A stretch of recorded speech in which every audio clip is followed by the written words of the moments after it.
Hey guys, welcome back to my channel. I want to say thank you very much for the continued support, and I want you to know that I appreciate you in my community. All right, guys, so let's get right into it. So, in the diagram, not drawn to scale, shows a cylinder of radius 3 centimeter and height 8 centimeters. The volume is, so basically we're asked to find the volume of this cylinder, right guys? And we know that volume is equal to, I'm going to go right into it, area of the cross section times the perpendicular height.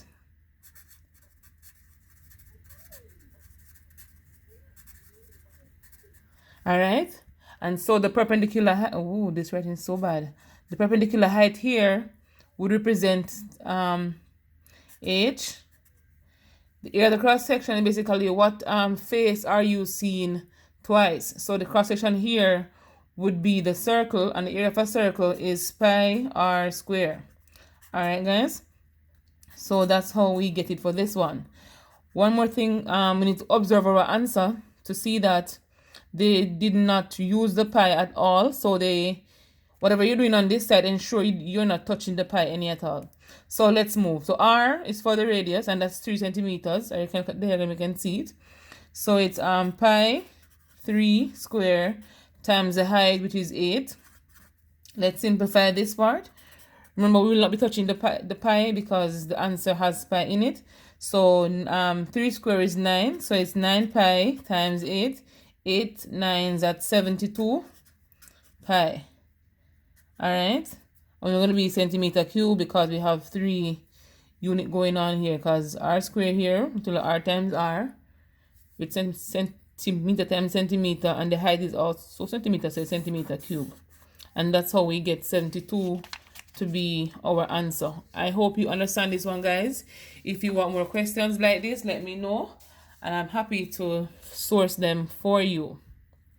So the next question says the equation of a line which passes through the point 0, 2 has a gradient of 4 is.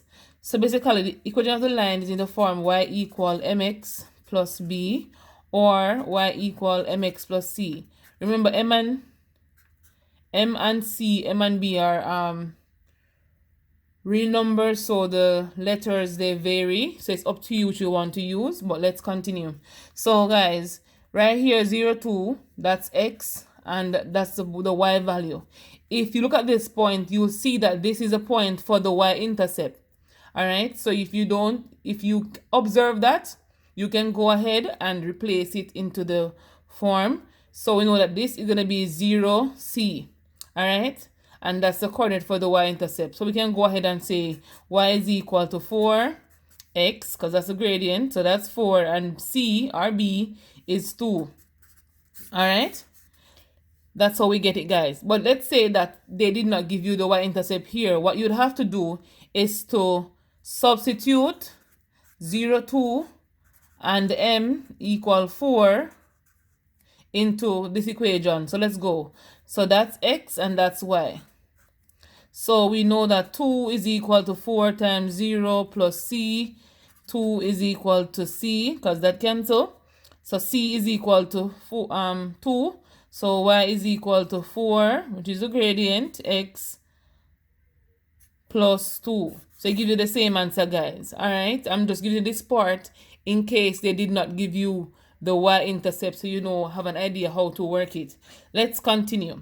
So if the mean of 5 numbers, 5, 9, 7, x, and 12 is 10, then x is, all right, so we know that mean is x bar, and that will be the sum of f of x all over n. All right, so they gave you the mean, which is 10. They didn't give you f of x, but they gave us n, which is 5. All right, the number of elements or the number of items, so it's 5. Let's transpose here to find f of x. So that cancels. So the sum of f of x is equal to 50. So know that 50 numbers added to give you a mean of 10. All right. So we want to know what is this number that is missing. What you have to do, guys, is basically add the numbers you're given. So it's 5, 9, 7 plus 12. I can even say plus x is equal to 50. So all of these numbers added should give you 50. When you add 5 plus 9 plus 7 plus 12, the solution should give you 34.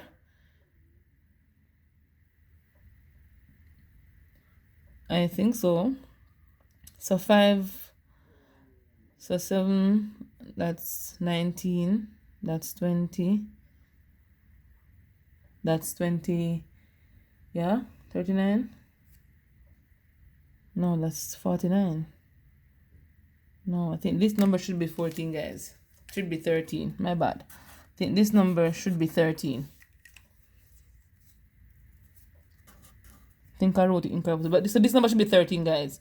So that's 20. That's 14. So 20 plus 14 is 34. So it's 34 plus x is equal to 50. Find the value of x. You subtract 34 from both sides. That cancels. X is equal to 16. And 16 is our answer. Alright, guys. So sorry about the error with the 13. That should be 13, not 12. Alright. So this question, if P equals 6, 5, negative 3, 4, and Q 2, 0, 1, 8, then PQ 2P subtract Q is, so it's basically asking us to do the scalar matrix here, guys. So scalar matrix, we need to simplify this part to get the answer. So 2P mean whatever matrix P is, you're going to be multiplying that by 2. So I'm going to put it over this side. So it's 2P, so it's 2 times 6, 5, negative 3, 4, minus 2, 0, 1, 8. Let's continue. So 2 means 2 times everything in this matrix. So it's 2 times 6 is 12. 2 times 5 is 10. 2 times negative 3 is negative 6. 2 times 4 is 8. Now we're going to be subtracting it from 2, 0, 1, 8. Right, so poorly. All right. Let's go. When you're subtracting, guys, we subtract element by element. So we subtract, we normally say equal elements. So it's the first one by the first one, second by second, and that goes on. So let's go. So it's 12 subtract 2, 10 subtract 0, negative 6 subtract 1, and 8 subtract 8. Alright, guys.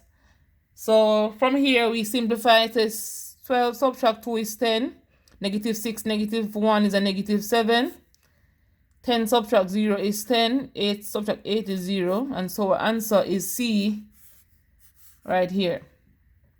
Alright, guys, so let's try the other one. It says if A equal 2, 3, negative 5, 4, and B, negative 5, 1, 0, 2, is A times B the same as B times A? Basically asking you, if when you multiply A times B and you multiply B times A, are they equal? So is it true or is it false? So the answer here, guys, will be false. How do we know it's false? Because we know that A times B is not equal to B times A because they are not commutative. And when I say commutative, guys, I mean that if A was 1 and B was 2, if you multiply 1 times 2, you should get 2. And if you multiply 2 times 1, you should get 2, but that will not be the same when you multiply a matrix. So it won't give you the same answer when you multiply them, all right? Similar to saying 2 times 3 is 6, 3 times 2 is 6.